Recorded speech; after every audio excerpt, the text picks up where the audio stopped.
So guys welcome back to LT vlogs. एक बार फिर से हम आपके सामने ला चुके हैं एक जेन्युइन वीडियो, एक जेन्युइन टॉपिक के ऊपर। टॉपिक क्या है? बता रहा हूँ मैं, तुम्हें सब्र करना पड़ेगा क्योंकि सब्र का फल हमेशा मीठा होता है। तो वह नया साल आने वाला है और नए साल के साथ ही ऑस्ट्रेलिया गवर्नमेंट हर साल अपने रूल्स निकालती है इमिग्रेशन के रिगार्डिंग। वो हमारे फेवर में भी हो सकते हैं, नेगेटिव में हो सकते हैं। हमने उसको पूरा कंपाइल कर दिया है 4 से 5 पॉइंट मिनट ज़्यादा एक्सपेक्ट कर दिया। वो सारे पॉइंट्स देख लेना, क्योंकि जिन लोगों ने अगर प्रीवियस वीडियो देखी थी, अगर उनका दिमाग खुल गया तो बेटर है, नहीं खुला तो ये वीडियो पूरी एंड तक देख लेना भाई, बहुत काम आने वाली है अगर आप प्लान कर रहे हो 2025 में ऑस्ट्रेलिया में आने के लिए। तो वीडियो करते हैं स्टार्ट एंड होपफुली आपको वीडियो पसंद आएगी। बाकी हमेशा की तरह लाइक, कमेंट और शेयर कर देना। पसंद तो आ जाएगी, कंटेंट इतना जेन्युइन है, बंदे ही जेन्युइन है। अभी अगर आपको इस बात का अभी तक एहसास नहीं है तो दिसंबर ऑलमोस्ट आधा जा चुका है। जनवरी स्टार्ट होने वाला है नए साल का।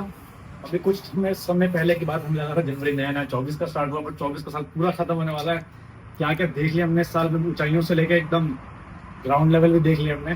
तो इस समय ना बंदों की एक्चुअल में फटना चालू हो जाती है। कई लोग अपने वीजा का वेट करते होते हैं और नए साल के सजेशन के मतलब नए रूल्स आते हैं, तो आज हम उनके बारे में डिस्कस करने वाले हैं, क्योंकि ये रूल्स बहुत ज़्यादा अप्लाई होंगे जो लोग फरवरी के लिए प्लान कर रहे आने का।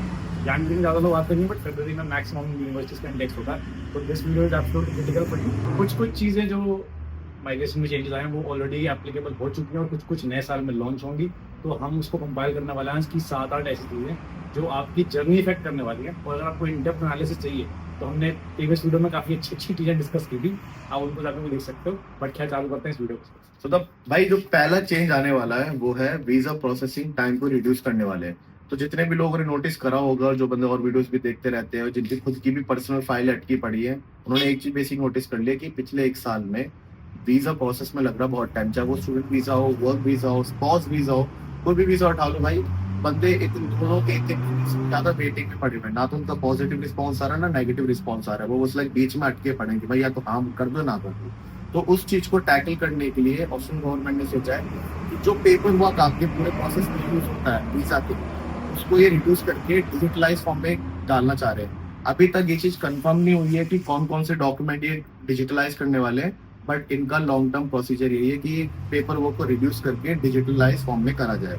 सेकेंडली, जैसे पार्ट तो मेरे जब हमारा प्रोसेस हुआ था तो हमारे एजेंट भी तो हम भी थे, तो जब भी गवर्नमेंट की साइड से या इमिग्रेशन की साइड से वेरिफिकेशन हो रही थी तो एक वेरिफिकेशन एजेंट के पास जाती थी और एक वेरिफिकेशन हमारे साथ होती थी। तो ये उस चीज को भी रिड्यूस करना चाह रहे हैं और ये चाह रहे हैं एक पार्टी से ही वेरिफिकेशन हो।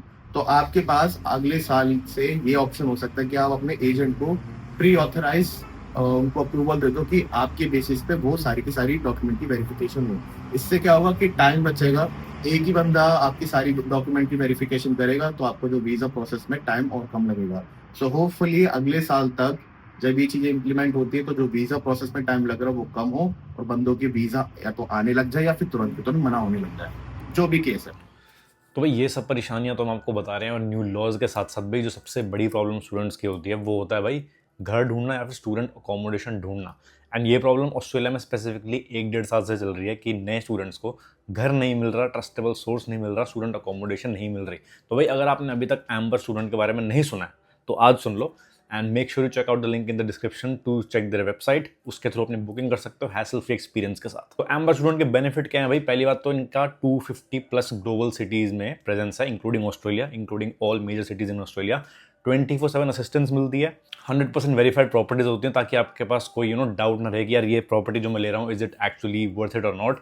जैसी फोटो में है वैसे ही आपको रियलिटी में मिलेगी, नो कोई स्कैम स्कूम नहीं होगा आपके साथ। They also have a price match guarantee कि अगर आपको सेम कमरा, सेम घर, सेम अपार्टमेंट अगर आपको बेटर प्राइस पे मिलता है, they are willing to match that price as well. मैंने खुद पर्सनली एम्बर स्टूडेंट यूज़ किया हुआ है, मेरे कई सारे फ्रेंड्स ने यूज़ किया हुआ है, and they are all very happy with the services. तो भाई अगर आप भी अपनी स्टूडेंट जर्नी स्टार्ट कर रहे हो ऑस्ट्रेलिया में, काफ़ी स्टूडेंट्स आने वाले हैं जनवरी में 2025 में, and specially in February when the new intake starts, तो भाई स्टूडेंट अकोमोडेशन ढूंढना सबसे मुश्किल है। सो अपनी लाइफ ईजी करो, लिंक को क्लिक करो, उसके थ्रू अपनी बुकिंग करो, and see what a new world is waiting for you. अभी अगले पॉइंट की तरफ बढ़ते हैं। उसमें ये है कि ऑस्ट्रेलिया का जो फोकस है वो सिर्फ स्किल शॉर्टेजेस पे आगे वाले सालों में इंप्लीमेंट होने वाला है। और इसका एक बहुत जेन्युइन एग्जांपल ये है कि जब हम मैं के शुरू में आए थे तो गवर्नमेंट ने ऐसे प्लान बनाया कि जिस इंडस्ट्री में इनको स्किल शॉर्टेज लग रही होती है ना, वहाँ के बंदे मैक्सिमम बुला लेंगे। जैसे फॉर एग्जांपल कोविड के बाद इनके पास बंदे ही नहीं थे काम करने को, तो खुल के स्टूडेंट्स बुलाए। अब जब स्टूडेंट ज्यादा हो गए तो स्टूडेंट्स का नंबर कम कर दिया और दूसरी इंडस्ट्रीज फॉरवर्ड कर दी। तो इससे पता लगता है कि ऑस्ट्रेलिया एक टर्निंग फॉक्स है, अपना उल्लू सीधा करती है, और जब उनको जिस चीज में प्रॉफिट दिख रहा होता है उसी चीज में वो एक्ट करते हैं। तो आगे की मैं आपको थ्योरी बताऊं तो भाई एक चेंज आने वाला है जिसमें गवर्नमेंट ने जितनी भी सब क्लासेस होती हैं जो पाथवे देती है आपको परमानेंट रेजिडेंसी के लिए, उन पाथवेज को कम करके सिर्फ एक स्टूडेंट निकालेंगे which will be skilled in demand visa, और उन स्किल्ड डिमांड वीजाज में प्रायोरिटी दी जाएगी। For example health care top priority पे है तो उनका रिस्पॉन्स जल्दी आएगा, आईटी मिड प्रायोरिटी में तो उनका रिस्पॉन्स थोड़ा डिलेड हो जाएगा, और जो भी छोटी मोटी स्ट्रीम्स हैं जिसमें शॉर्टेजेस नहीं है और या फिर जिसमें स्किल्स इतनी रिक्वायरमेंट नहीं होती उनका प्रोसेसिंग टाइम और लंबा होता जाएगा। अब अगेन किस लोग किन कुछ लोगों के लिए बेनिफिशियल होगा जो आप पर्टिकुलर स्ट्रीम में हो, कुछ लोगों के लिए डिसएडवांटेजेस होगा। बट अगर आप गवर्नमेंट के पॉइंट ऑफ व्यू से देखना चाहो तो ये जो पूरा सिस्टम है ये इसलिए बिठा रहे हैं ताकि जिसमें स्किल्स की सबसे ज्यादा रिक्वायरमेंट है या फिर जिसमें लेबर की सबसे ज्यादा शॉर्टेज है उन स्किल्स को सबसे पहले प्रेफरेंस दी जाएगी और बाकी स्किल्स उसके बाद आएगा।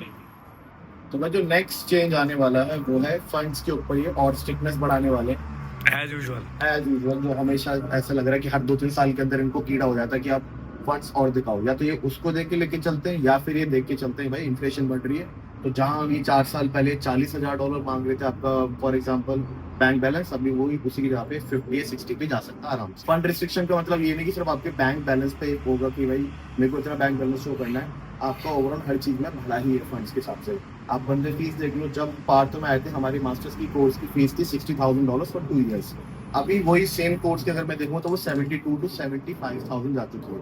तो आप देख सकते हैं $12,000 से $15,000 का इंक्रीज हो चुका है। भाई जिन लोगों को अभी तक कन्वर्जन रेट नहीं पता वो रेट कर लो, $10,000 आपके कितने होते हैं इंडियन रुपीज के हिसाब से, आपको लग जाएगा भाई अच्छा खासा अमाउंट है, 5-6 लाख रुपए से अराउंड पड़ जाएगा। दूसरी चीज जो भी वीजा की फीस थी, तो जो वीजा की फीस जो पहले $500 से $600 की थी अब वो उन्होंने डबल ही कर दी ऑलमोस्ट। तो अब बंदे जो वीजा डाल रहे हैं चाहे वो आपकी नॉर्मल स्टूडेंट वीजा ही क्यों ना हो, आएगा नहीं आएगा फर्क नहीं पड़ता, अगर आपने एक बार फीस पे कर दी है तो आपको वो पैसे चलेंगे वीजा फीस के, तो उनको वहाँ पे फायदा हो रहा है। तो एक वे वो फंड रिस्ट्रिक्शन, और जो सबसे अनोट जो न्यू चेंजेस आने वाले हैं जो किसी ने अभी तक सोचे नहीं थे वो ये था कि जब स्टूडेंट वीजा से आप टीआर पे जाते हो आपको उस टाइम पे भी अपने बैंक बैलेंस शो करना पड़ेगा, भले वो चाहे ऑस्ट्रेलियन बैंक बैलेंस ही क्यों ना हो, क्योंकि ये लोग ये चीज देखना चाहते हैं कि जब ये टीआर पे जब शिफ्ट हो रहा है तो ये सेल्फ सस्टेन यहाँ पे कर लेगा कि नहीं कर लेगा। ऐसा ना हो कि ये सिस्टम के ऊपर एक बर्डन बन जाए, लाइबिलिटी बन जाए। हमारे केस में क्या होता है, जब पार्थ में थे हमने सिर्फ अपने बेसिक कॉलेज के डॉक्यूमेंट भेजे थे, लाइक यूनी के डॉक्यूमेंट भेजे थे, इंग्लिश का टेस्ट दिखाया था और हमारा न्यू हेल्थ इंश्योरेंस गया था टीआर वाला, उसको वो भी एक सिर्फ एक डॉक्यूमेंट आता है, वो बैंक इंश्योरेंस वाले पकड़ा देते हैं आपको। हमारे 3-4 डॉक्यूमेंट्स गए थे, मगर अब जो न्यू रूल्स आने वाले उसमें शायद आपको अपना बैंक बैलेंस भी शो करना पड़ेगा। अभी तक इन्होंने एग्जैक्ट कोई पर्टिकुलर अमाउंट सेट नहीं करा कि आपको इतना बैंक बैलेंस शो करना पड़ेगा या फिर अपनी इतनी एनुअल सैलरी दिखानी पड़ेगी, वो स्टिल येट टू रिलीज्ड है। बट हम यही होप कर रहे हैं कि वो जो भी अमाउंट आएगा वो कम आए ताकि स्टूडेंट्स जो भी स्टूडेंट वीजा से टीआर पे जाएंगे उन पे इतना इफेक्ट ना और इजी ट्रांजिशन हो। नेक्स्ट पॉइंट की तरफ चलते हैं जिसमें हम डिस्कस करने वाले हैं कि थ्योरेटिकली जो पीआर के पाथवेज ऑस्ट्रेलिया में वो ईजियर होने वाले हैं। ठीक है, ईजियर विद अ एस्टेरिस्क, क्योंकि इसके बारे में आपको बताने वाला हूँ मैं कि ईजियर कुछ लोगों के लिए होंगे और कुछ लोगों के लिए मुश्किल होने वाला है। तो ये मैं रिलेट करना चाहूँगा अपने प्रीवियस पॉइंट से, जब मैंने कहा था कि एक इन डिमांड स्किल्स वीज़ा निकलने वाला है, तो उस वीज़ा के बेसिस पे जिसकी ऑक्यूपेशन है, जिसका रेलेवेंट वर्क एक्सपीरियंस टॉप में आ रहा होगा प्रायोरिटी के लिए, उनके लिए पाथवे बहुत ईजियर हो जाएगा। और जिनका उस लिस्ट में नाम मान लो बहुत नीचे या फिर वो नाम आया ही नहीं, उनके लिए भाई पीआर लेना बहुत डिफिकल्ट हो जाएगा। फॉर एग्जाम्पल एक छोटा सा एग्जाम्पल है, जो शेफ की स्ट्रीम थी पिछले 4-5 सालों में बहुत ज़्यादा डिमांड में थी और लोगों को 1-2 साल काम करके अपनी कोई क्लियरेंस करनी होती है, उसके बाद पीआर दे देते हैं। But according to this new list ये सबसे नीचे डाला जाएगा। तो अगर आप एक शेफ और प्लान कर रहे हो शेफ के प्रोफेशन से यहाँ पे आने का, तो ये आपके लिए एक बैड न्यूज़ है। बट अगेन आईटी प्रोफेशनल्स के लिए अच्छी न्यूज़ है, एग्रीकल्चर वालों के लिए अच्छी न्यूज़ है, हेल्थ केयर में जितने लोग हैं उनके लिए अच्छी न्यूज़ है, क्योंकि उनका टीआर भी एक्सटेंडेबल हो सकता है एक पर्टिकुलर टाइम पर और उसके बेसिस पे आपका पीआर पाथवे ईजी हो जाएगा। और फॉर एग्जाम्पल अगर आप हेल्थ केयर में हो तो भाई आपको एक्स्ट्रा पॉइंट्स भी मिलते हैं बिकॉज उसमें लेबर की काफ़ी ज़्यादा शॉर्टेज। इस पॉइंट को करने का ये एक रीज़न ये है कि ये बहुत अपना जो पाथवे है वो क्लियर और स्ट्रीमलाइन बनाना चाहते हैं। पहले जैसे मैं आपको बताया था ऑलमोस्ट 50 से 60 स्ट्रीम्स थी जिसके थ्रू बंदा अपना पीआर ले सकता है, कोई स्पॉन्सरशिप ले रहा है, कोई किसी से ग्रांट ले रहा है, तो इसको बहुत सिंप्लीफाई कर देंगे ताकि गवर्नमेंट पर इतना स्ट्रेस ना पड़े। And same for the applicants, अगर आपको पता होगा कि यार आपके पास पीआर लेने के सिर्फ 3 जरिए हैं तो आप कोशिश करोगे कि यार टॉप स्किल्स में रहो, और टॉप स्किल्स से आपका फायदा है पर्सनल डेवलपमेंट, आप एक स्किल्ड इंडिविजुअल कहलाए जाओगे और गवर्नमेंट के लिए पीआर देना आपको और ईजी हो जाएगा बिकॉज आप में एक स्किल है। आपको ऐसे ही रैंडम बंदे नहीं जिसको सिर्फ पीआर चाहिए, आपके पास स्किल होगा, आपकी ऑक्यूपेशन रेलेवेंट होगी, आपका वर्क एक्सपीरियंस भी रेलेवेंट होगा, तो आपके लिए पीआर का पाथवे भी ईजियर हो जाएगा कंपैरेटिवली विद एन एस्टेरिस्क। तो भाई आप 5th पॉइंट की तरफ बढ़ते हैं, और जो पार्थ ने जो 2 प्रीवियस पॉइंट कवर करे हैं, मैं उसी का एक एक्सटेंडेड वर्जन और एक एक्सटेंडेड बेनिफिट बताने वाला हूँ। सो बेसिकली ये एक और चीज प्लान कर रहे हैं जो पर्टिकुलर स्किल्स की जिनके पास इनकी शॉर्टेज है। फॉर एग्जांपल जो इसने दिया कि हेल्थ केयर हो गया, आपका IT सेक्टर हो गया, एग्रीकल्चर हो गया, तो उसमें आपके पास और फर्दर बेनिफिट्स होने वाले हैं। जैसे पार्थ ने एक्सप्लेन करा कि आपके लिए PR का पाथवे बहुत ईजी हो जाएगा।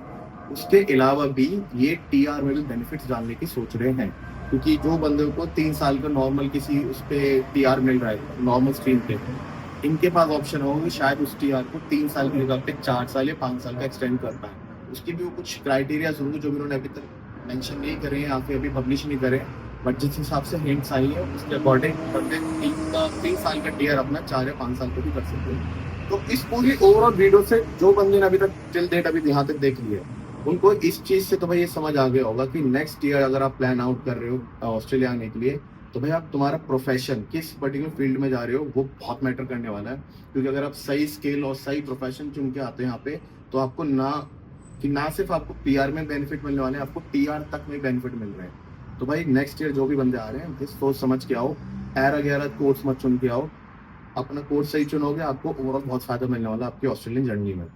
सो गाइस बिल्कुल यही थी हमारे आज की वीडियो, बहुत ज्यादा जेन्युइन थी मेरे हिसाब से। तुम्हारे हिसाब से भी जेन्युइन? मैंने तो वीडियो के स्टार्टिंग में बोल देता कि भाई हम आ चुके हैं दोबारा से एक जेन्युइन वीडियो लेके जेन्युइन इन्फॉर्मेशन के बाय साथ। Genuine YouTubers from a genuine place, Perth Western Australia, कुरलू।